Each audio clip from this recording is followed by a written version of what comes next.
Les damos la bienvenida a este espacio pensado para conversar sobre cómo la tecnología ha cambiado nuestras vidas en facetas que hoy nunca nos hubiésemos imaginado. Soy Sebastián Vázquez y aquí comienza Tecnologías que Transforman. Bienvenidos. Este podcast es realizado por el Departamento de Biblioteca y Extensión Cultural de la institución universitaria ITF, en el marco de la estrategia educativa denominada Ciencia y Cultura, Innovación, Tecnología y su impacto en la sociedad.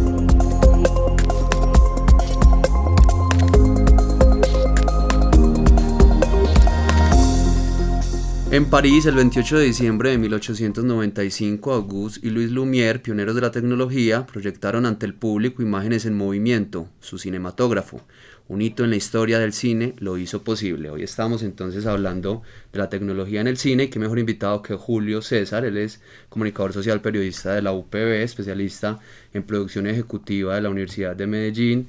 Ha estado al frente de producciones como la comercial de Coca-Cola de Israel, realizado aquí en Medellín, recientemente el show de Loquillo para Netflix. Y bueno, Julio, un gustazo, hermano, tenerte aquí. Sebas, muchísimas gracias. Hace rato no me decían periodista, pero bueno, mil gracias, hermano. Muy contento de estar acá con ustedes. Bueno, Julio, empecemos por el tema de la tecnología, que obviamente es lo que concierne en este podcast. ¿Cómo ha sido el trasegar de la tecnología en el cine? ¿Cómo podemos entender esos cambios que pues dan a lo que hoy es el cine? Bueno, pues yo creo que ahí lo más importante es entender que el cine, y por eso probablemente haya sido tan complejo que países como el nuestro, muchos países como el nuestro, se les haya hecho tan difícil hasta ahora hacer cine. Nosotros en Colombia tenemos una industria creciente, cada vez hay, digamos, producciones cinematográficas del país participando en más mercados internacionales, en más festivales de cine, obteniendo mucho más reconocimiento. Directores, tanto hombres como mujeres, ganando cada vez más espacios en el mundo. El país como tal volviéndose un destino importante de producción cinematográfica. O sea, yo me atrevería a decir que, a excepción quizá de Brad Pitt, de resto todos los grandes de la industria hollywoodense del cine han venido a Colombia a hacer producciones gracias a las leyes de cine que hay. No solo se hacen videos de reggaetón, también se hace cine. Está bien, hacer claro, videos obvio, de reggaetón está bien y somos muy buenos a nivel mundial, pero obviamente aquí hemos hecho películas con Mark Wahlberg, con Ben Affleck, con Angelina Jolie, con Charlize Theron, con Tom Cruise, con Elijah Wood, con David Morse, y de ahí para allá una lista muchísimo más grande. Digamos que un poco eso para decir que Colombia, a pesar de esa dificultad que la tecnología hace que el cine sea muy compleja, ha sido un país que, al menos a nivel suramericano y latinoamericano, ha sabido sobresalir. Y eso ha hecho que para nosotros los temas tecnológicos que están ligados al cine sean cada vez menos imposibles, porque realmente antes tener una cámara de cine o unas lentes o ópticas de cine en un país como el nuestro era ciertamente imposible. Entonces, un poco como el cine, vos empezabas con una introducción hablando sobre fechas específicas de cuando los hermanos Lumière nos metieron a nosotros en este cuento de mostrar el mundo a través de una cámara y una óptica. El cine siempre ha estado ligado a la tecnología. En ese momento era una tecnología análoga, pero igual era una tecnología. Hoy estamos en un cine mucho más digital. Entonces, el cine ha tenido, digamos, una transición de lo análogo a lo digital, que por supuesto, hablando de tecnología, marca un cambio en la historia de la industria cinematográfica a nivel mundial. Y lo más importante por decir ahí es que la vuelve más al alcance de países como el nuestro, y de personas que de pronto veían el cine imposible, porque el cine es muy costoso gracias a la tecnología. Hoy en día, hacer una película, por pequeña que sea, no estás hablando de menos de 2.000 millones de pesos. Entonces, wow. Y eso es una película muy pequeña, con un presupuesto muy ajustado, a no ser de que sea un proyecto súper innovador, como por ejemplo películas de Roman Polanski que son 2 o 3 actores máximos en una locación. Si vos haces aquí una historia, una super historia con 2 actores o 4 actores en una sola locación, eso igual termina siendo una vaina de 1.500 millones de pesos, por más bajito que lo hagas. Entonces, sin duda la tecnología está ligada no solo a la calidad, sino a la posibilidad de hacer cine.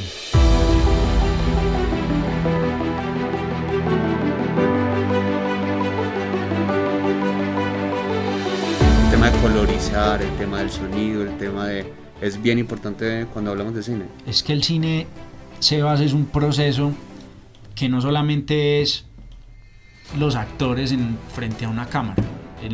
El cine comprende un número, y vuelvo al ejemplo, la película más pequeña que querás hacer, insisto, hay casos apartes, hay casos, claro, pero digamos que en promedio vos necesitas al menos 50 personas detrás de una cámara para poder hacer una película. Nosotros hemos hecho películas acá pequeñas de 4.000, 5.000 millones de pesos con 80 personas solamente detrás de la cámara. Y detrás de esas personas que estamos detrás de la cámara también hay un sinnúmero de personas que están vinculadas a otras áreas del cine que igual son tremendamente importantes, como el transporte, la alimentación, el hospedaje, cuando hay gente que viene de afuera. Entonces, digamos que ese proceso tecnológico empieza desde el primer momento en el que obviamente pues tenés vinculado un computador para escribir un guión, para ponerlo, claro, así como en los términos más coloquiales posibles. Pero después de ello tenés en la etapa de preproducción quizá no mucha tecnología, pero empezás a preparar muchos de los procesos tecnológicos que vas a empezar a implementar en las etapas de producción y posteriormente de postproducción. Y en una etapa que nosotros, ahí me disculpan que el cine infortunada y desafortunadamente es muy anglosajón, entonces hay muchos términos que nosotros... Muchos anglicismos. Sí, muchos términos que tenemos que decir en inglés y todo eso, y que incluso a veces se dificulta saber cómo se llama cierta cosa. Claro, la equivalencia en español. Pero básicamente hay un proceso después de la postproducción que es el delivery, que es la entrega dependiendo de dónde vas a proyectar la película, en una sala de cine o en un streaming como Netflix, Amazon, Disney Plus o cualquiera de los 1.000 que hay hoy en día. Sí, total. Y de los 2.000 que faltan por estrenar. Perdón. Entonces ese proceso tecnológico va de principio a fin. Entonces cuando vas a hacer el delivery de la película, tienes que pensar si vas a la de cine. Ahorita hablábamos un poco antes de empezar de lo hermoso que era ir a cine, hasta incluso hace por ahí 10 años, no hace mucho, cuando los proyectores en los cines de Colombia todavía eran de fílmico, que uno estaba en sala de cine y escuchaba ese sonido que para mí es divino. La ruedita y un poquito los negativos uno... Sí, era claro. Eso, el cine se filmaba, de ahí el concepto de filmar. Filminas. No son filminas, pero terminan siendo... Cada cuadro, hacete de cuenta que cada cuadrito es una filmina. Una filminita, claro. Sí. Entonces, filmar, porque realmente nosotros hoy hablamos de filmar, o cuando tu mamá coge el celular y dice, venga, fílmeme aquí en la playa, yo no sé qué.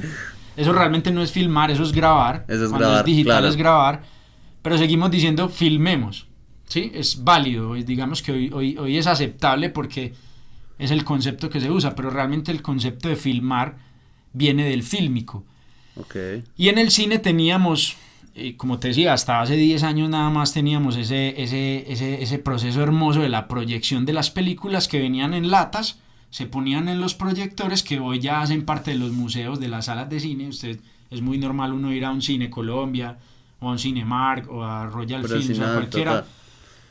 Y encontrarse afuera con esos grandes proyectores, que eran los que ellos tenían en las salas de proyección antes. Hoy en día ya es un disco duro, que se llama DCP, que es Digital Cinema Package, que se pone en un servidor, y ese servidor proyecta digitalmente. Ya el cine también se proyecta de forma digital, incluso en casi todo el mundo. Hay muy pocas salas de cine, y realmente quien conserve el proceso de proyección fílmico, es más un tema ya de amor a esa textura, de amor a ese sonido y de amor a esa calidad, que son dos calidades pues Eso te iba a preguntar, Julio. que terminan siendo distintas. ¿Cuál es la diferencia, la digital ahora, a la que se usaba en esa época? Digamos, en temas de sonido, de color, de texturas. Uno a veces, no sé, como que veía un poquito como los granulitos. Estoy hablando como del cine, Sí. en ese tiempo del cine de oro mexicano. No, y acá también, o sea, aquí La Vendedora de Rosas se hizo en 35 Exactamente. milímetros, La Estrategia del Caracol, Cóndores no entierran todos los días, o sea, hasta hace más o menos 15 años la mayoría de las películas colombianas fueron hechas en fílmico, ya sean 16 milímetros o en 35. Me preguntabas un poco por la diferencia, y eso digamos que es un poco chistoso y doloroso a la vez, porque tratamos muchas veces haciendo películas en cine digital, que es un proceso igualmente costoso, igualmente dispendioso, pero mucho más sencillo y menos costoso que el proceso fílmico, porque el proceso fílmico tienes que ir todavía a un laboratorio para revelar, como cuando nosotros tomábamos fotos en las camaritas que hacía Sí, claro. y no podías dejar el rollito que lo viera la luz porque se quemaba. Y había que esperar hasta que uno fuera a revelarlas, a ver cómo quedaron. Y si quedaron. Y quedaron. Y si era entonces una cosa quedaba negra. ojo cerrado, Claro. haciendo muecas, y ya hoy en día todos somos selfie, y si no bórrenla quedó, y otra repita vez. y repita, que eso es horrible. Pero bueno, hoy en día, Sebas, nosotros muchas veces hacemos cine digital y buscamos formas. Por ejemplo, ahorita hablabas del proceso de corrección de color, que ya hoy es digital, antes también era análogo. Incluso hay directores como Steven Spielberg que incluso modificaban las cintas del fílmico y le ponían figuras pintadas. Entonces, lo que hace el rollo de cine, yo te estoy hablando de muchas cosas, me preguntas una, te respondo 1000, pero, No, está pero, bien, está pero bien. muchas cosas. Steven Spielberg, incluso, me puedo equivocar y hay alguien que nos esté escuchando que diga, este man está inventando, pero creo que en la primera Jurassic Park incluso alcanzó hasta pintar dinosaurios en las cintas en el proceso de revelado. Como eso es, básicamente el cine era como cuando hacíamos el muñequito en las esquinas de los cuadernos. Usted está en la clase de matemáticas en el colegio, Aburridísimo. aburrido, no le paraba bolas a la profesora, entonces usted pinta el muñequito primero con el bracito arriba, después más abajo, después más Sí. abajito, y ponía a correr las hojas y Y ahí se veía el movimiento. Se veía el movimiento. Así es el cine, el cine fílmico. Hoy en día ya el cine digital es igual como grabamos en nuestros celulares o como grabamos en una cámara que puede grabar video, pero obviamente con una tecnología de punta y muy costosa. Pero la mayoría de las películas buscan que ese formato digital se falsee para que se parezca al formato fílmico, que es como vos decís. La diferencia está en la textura del fílmico. Personalmente la amo, me encanta, y cuando hago cosas digitales le meto ese granito digital, pero no es lo mismo. Obviamente hay muchas diferencias en el proceso de producción, porque acuérdense, como decíamos, cuando tomábamos fotos con las camaritas análogas no podíamos abrir la tapa del rollo. Para ver cómo quedó.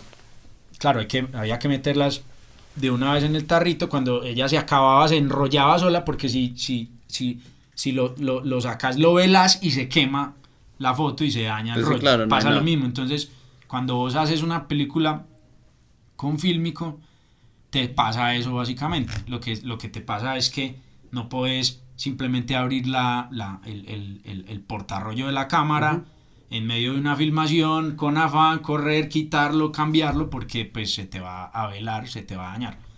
Pasa exactamente lo mismo. En cambio, como hacemos la mayoría del cine hoy, es igual, una tarjeta, una memoria que se extrae de la cámara, se pone a través de un puerto para que descargue la información, formateas y volvés a grabar encima de esa cámara.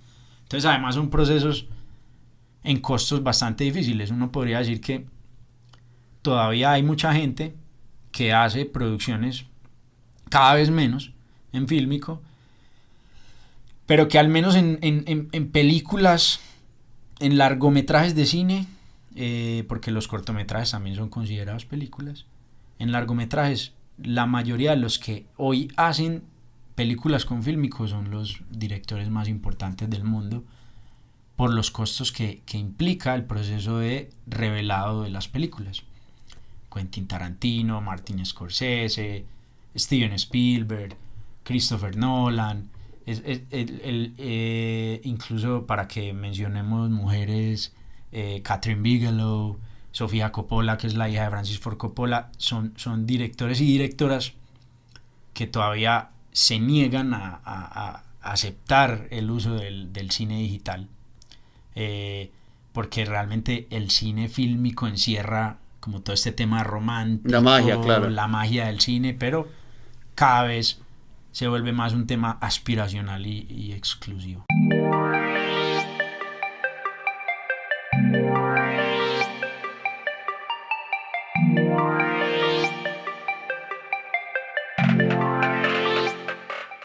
Julio, vos mencionas unos referentes en cuanto a directores y demás, y aquí nos están escuchando estudiantes de cine del ITM. Colombia, ¿cómo está a nivel internacional? ¿Cómo estamos ubicados en este concierto internacional de la industria del cine? Uno ve, pues, obviamente siempre tenemos el referente Los Ángeles, ¿sí o no? Pues como para ubicarnos en el continente. Entonces Los Ángeles está la meca, entonces en Los Ángeles están los productores, los directores, los actores, todo este rollo. Pero ¿cómo está Colombia? No sé si es muy cinematográfico Medellín, yo diría que por el tema de las locaciones tan diversas y tan cercas, puede ser un destino atractivo para los productores o para los directores de cine que ven, aquí podemos grabar, no sé, en Ituango, en Santa Fe, Antioquia, en Medellín, Parque Arví, y tenemos diferentes pisos térmicos y tenemos diferentes locaciones y tenemos diferentes historias.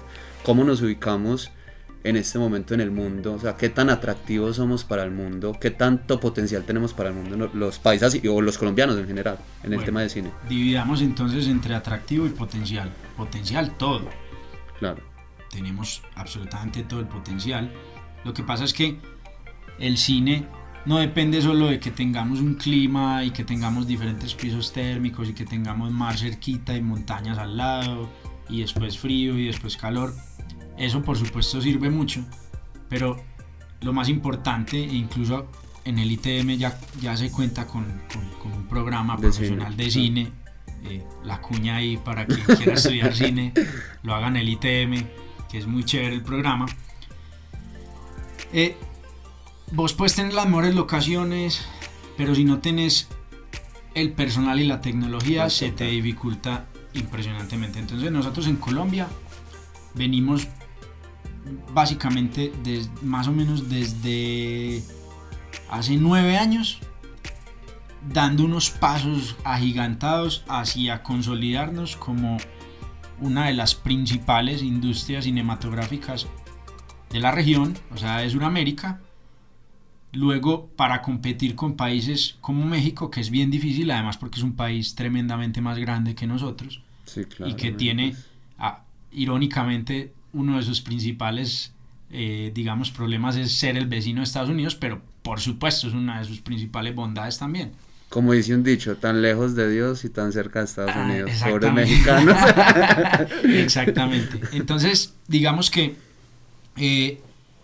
nosotros como Colombia hemos sabido en primera instancia competir con países como Chile y Argentina, y luego lanzarnos a competir con México para ser un destino de producción de películas interesante para no solo la industria de Hollywood, sino la industria de Estados Unidos en general, porque Hollywood es una cosa, pero luego encontrás un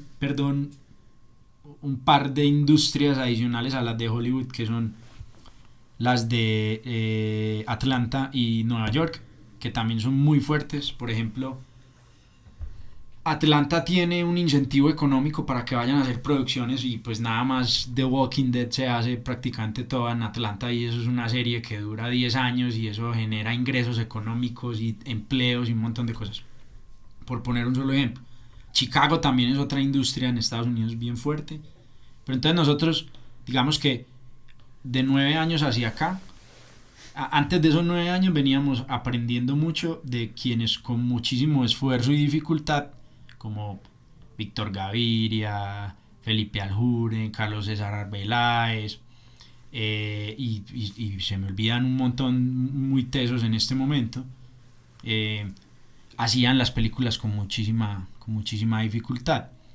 De esos 9 años para acá, nosotros hemos venido construyendo, incluso como estamos hablando también de tecnología, adaptándonos a la tecnología a nivel mundial del cine, y cada vez trayendo equipos más importantes, actualizándonos y capacitando muchísimo a la gente, además en otro idioma. Nosotros en mi productora Animaginer Films, por ejemplo, hemos hecho películas no solo con gente de Estados Unidos, sino también con gente, por ejemplo, de Israel.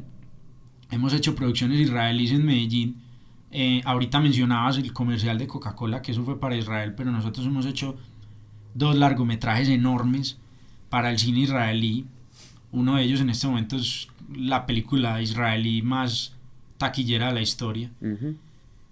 Y pues no nos vamos a comunicar en hebreo, que es la lengua que hablan ellos en Israel. Nos toca comunicarnos sí, en inglés, la lengua universal. Entre ni ellos entienden hebreo, eso es súper teso. Entonces, hoy en día, para responder esa pregunta de forma concreta, Colombia es un país tremendamente atractivo a nivel latinoamericano y a nivel mundial para producciones internacionales, pero obviamente todavía nos falta muchísimo por aprender. Pero en estos últimos 9 años, no solo por aprender, sino por actualizarnos, cada vez tiene que haber más personal aquí. Por ejemplo, en Medellín, cuando hacemos una película, entonces embalamos en el buen sentido de la palabra, en el mal sentido de la palabra, perdón, al que vaya a hacer otra película, porque puede que haya 2, pero no haya 3 gaffer, por ejemplo, que es el que se encarga de la iluminación en las películas. Ahora que están grabando Los Reyes del Mundo de Laura Mora en el centro, cerrado. Exactamente, maravilloso. Esas noticias nos alegran impresionantemente, y claro, cada total. vez y la gente se tiene que ir adaptando a eso. La gente se enoja, ay, ¿por qué me cerraron la calle vida? Si yo voy a trabajar allá en el Parque Botero. Eso hace parte de dinamizarnos, de dinamizar la economía, de no seguir como país dependiendo siempre de lo mismo. Y el cine, darnos a conocer al mundo, es una vitrina, el cine es... Absolutamente. España, lo que sucede con España, porque yo te iba a decir, o sea, aparte de Estados Unidos, está en España, está la India, la industria cinematográfica, Bollywood es increíblemente grande, pero es un mercado muy local, es muy de ellos, pero solamente ellos son 1.000 millones, más de 1.000 millones de habitantes. Increíble. Está Francia tiene una industria muy fuerte. Rusia ha tenido una industria fuerte, pero también muy de ellos. El cine italiano fue hace tiempo, Julio, italiano, pues la época dorada. Todavía, pero la época Fellini. La época del cine italiano era más el spaghetti western de los 60s y de los 70s. Exacto. Pero el cine italiano sigue siendo muy importante, pero ahora la parada en Europa la está marcando España.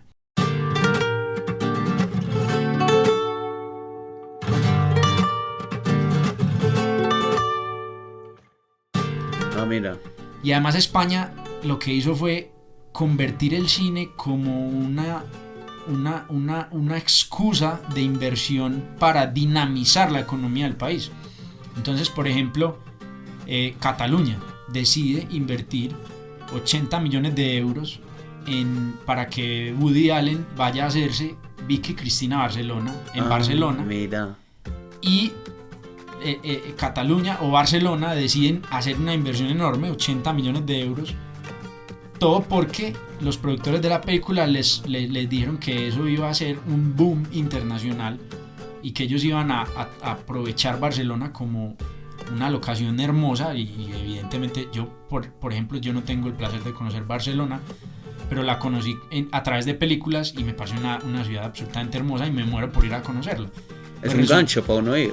Sí, resulta que esos 80 millones de euros se convirtieron en 380 millones de euros en menos de 3 años de retorno de la inversión, porque la gente quería ir a tomarse la foto donde estuvo Scarlett Johansson, Penélope Cruz y Javier Bardem. Claro, las locaciones que se inmortalizan con y las eso películas. pasa en España muchísimo. Hoy, si ustedes consumen, por ejemplo, Netflix, se dan cuenta que la inmensa mayoría de las grandes producciones de habla hispana que hay en Netflix son hechas en España, y España contribuye mucho a que Netflix decida ir a España a hacer esas producciones, porque sabe que eso se va a retribuir en beneficios turísticos, económicos y sociales, porque hoy eso mismo está pasando en Colombia, solo que nosotros estamos...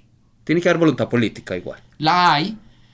Nosotros llevamos ya desde el 2003, inicia todo el tema Ley de Cine en Colombia, que eso ya son casi 20 años, ¿cierto? Sí.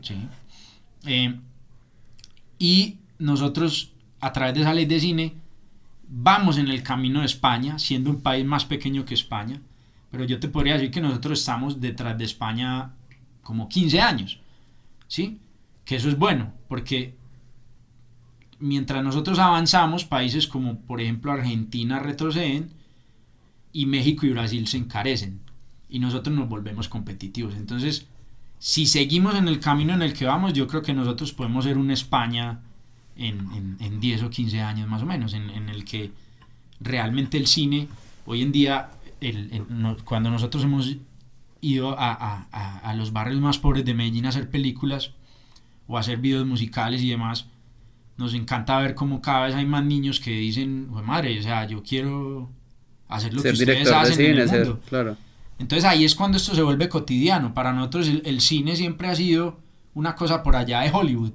Sí, pero, total, inalcanzable. Exacto, pero por ejemplo yo llevo 15 años yo empecé en televisión, normal, en Teleantioquia, en Cosmovisión, en Telemedellín, pero yo llevo ya 10, 11 años en cine, dedicado al cine exclusivamente, y para mí hoy es cotidiano, pero no solo para mí. En Medellín vemos 350, 400 personas que ya esto hace parte de nuestra cotidianidad, pero necesitamos que cada vez sean más, que podamos ser 2.000 o 3.000 para que esto sea muy competitivo.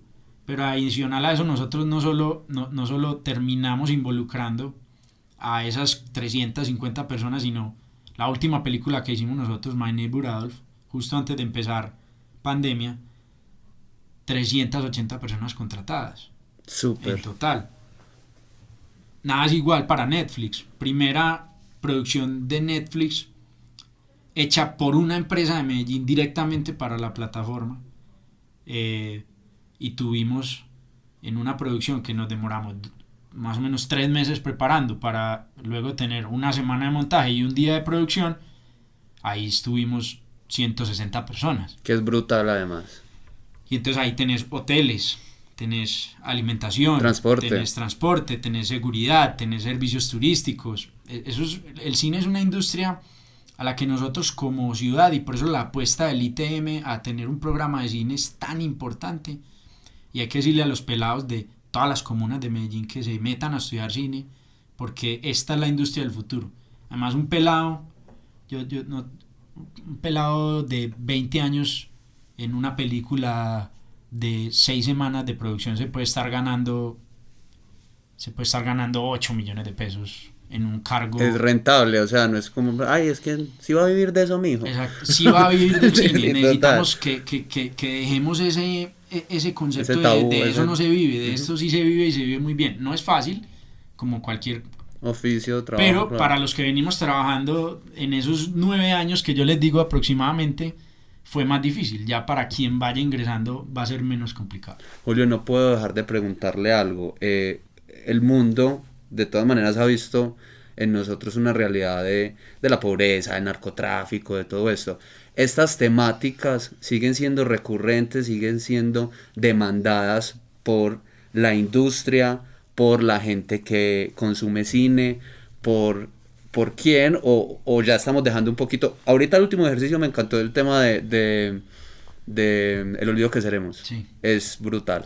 Y aquí no estamos hablando de narcotráfico, bueno, una época de violencia de la época, pero igual, ¿cómo entender esa temática? Pues que es dura, pero que hay que abordarla porque hace parte de nuestra realidad, nada que hacer. Yo soy uno, personalmente no me gusta mucho trabajar en esas producciones, incluso, no voy a mencionar el nombre, pero tuvimos la posibilidad de decirle no a una producción enorme que se hizo en Colombia y en Medellín, que tenía temas relacionados con ese personaje que nos ha hecho tanto daño que ni siquiera vale la pena mencionar.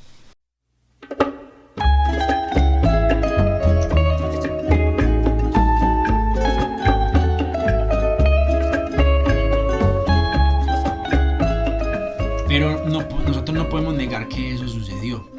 Lo que sí hemos hecho es saber aprovechar el gusto que tiene el mundo por esas historias. Si vos ves El Patrón del Mal en Netflix, es la única producción que desde que la plataforma abrió ha estado en el top 10 siempre, nunca sale del top 10, es impresionante.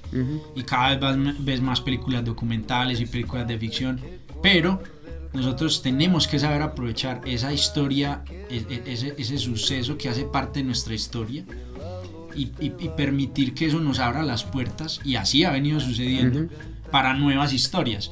Creo que además un país como el nuestro tiene otras violencias que contar y tiene otras tragedias que contar. Nosotros ahora estamos trabajando en una serie que pronto seguramente van a ver sobre una tragedia natural del país, y una serie muy grande, y esperamos que nos vaya muy bien y que sea hermosa. Haberle gastado tanto dolor y tanto tiempo mostrándonos al mundo como ese país narcotraficante desafortunadamente total, nos ha abierto las puertas a otro tipo de cosas. Por ejemplo, uno de los actores principales de Narcos, cuando vino a Colombia, pensó que iba a venir al país de los 90 y se dio cuenta que era otra cosa, y no solo se enamoró de Colombia, sino que cuando terminó de rodar la serie mandó traer su familia, esposa e hijos, y se quedaron viviendo 4 meses en Colombia. ¿En serio? Cuando vino Tom Cruise a Colombia estaba absolutamente feliz de estar acá. Elijah Wood, el Señor de los Anillos, Frodo. Nos sentamos a comer frijoles en una acera de Santa Fe de Antioquia, a tomar jugo con él en la acera, absolutamente fascinados. Y ya hemos hecho películas de terror, dramas, thrillers con ellos, películas con Ben Affleck de acción, o con Mark Wahlberg de bombazos y metralletas, típica película de acción hollywoodense, western, pero nada que ver con narcotráfico. Sí, claro. ¿Sí? Eso vende, eso gusta, pero como país tenemos que saber aprovechar, y hemos sabido aprovechar esas temáticas para hoy poder tener la oportunidad de hablar de muchas otras cosas. Julio, un gustazo haber conversado con vos, hermano. Bueno, mil gracias. Qué pena que meto mucha información ahí, no soy muy concreto, esa es la idea. Pero me apasiona mucho hablar de esto y aprovechar siempre el espacio para agradecerle al ITM, apostarle tanto al cine, y que los pelados de nuestra ciudad y de nuestro departamento aprovechen cada vez más estas oportunidades, porque los que ya nos metimos en esta locura, cada vez necesitamos más gente, más apoyo, más pelados, el más relevo peladas, generacional, más mujeres metidas en la industria del cine, y el relevo generacional, ya no estamos haciendo viejitos. Y el cine es, por eso hablo tanto y menciono tantas cosas, porque el cine es absolutamente apasionante, y nosotros lo que queremos es que esa pasión se le traslade también a más pelados y peladas de Medellín y de Antioquia, y que esto se vuelva cada vez más cotidiano. Gracias, hermano. A ustedes.